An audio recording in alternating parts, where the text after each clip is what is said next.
হাল্ককে সবাই ভয় পায়, সবাই ভাবে সে শুধু ধ্বংস করতে জানে।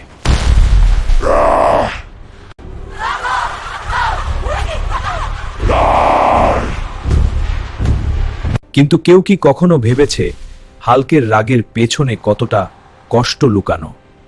একদিন শহরে বিশাল বিস্ফোরণ হলো, সবাই দৌড়ে পালাচ্ছে কে তোপার ভগোলা। হঠাৎ মাটি কেঁপে ওঠে, সে আসে হাল্ক। সবাই ভাবে এবার আরো ধ্বংস হবে, কিন্তু না। হাল্ক সে বাচ্চাটাকে বাঁচিয়ে নিল। বৃষ্টি নামতে শুরু করে, হাল্ক আকাশের দিকে তাকায়। হয়তো সে দানব নয়, হয়তো সে এমন এক হিরো যে নিজের কষ্ট লুকিয়ে অন্যকে বাঁচায়। হাল্ক জানে সত্যিকারের হিরোরা সবসময় হাসে না, কখনো কখনো তারা রাগের মুখোশ পরে থাকে। হাল্ক দানব ধরো, কমেন্টে জানাও। আর ভিডিওটা শেয়ার করো যদি তুমিও বিশ্বাস করো রাগের আড়ালেও একটা নরম হৃদয় লুকিয়ে থাকতে পারে।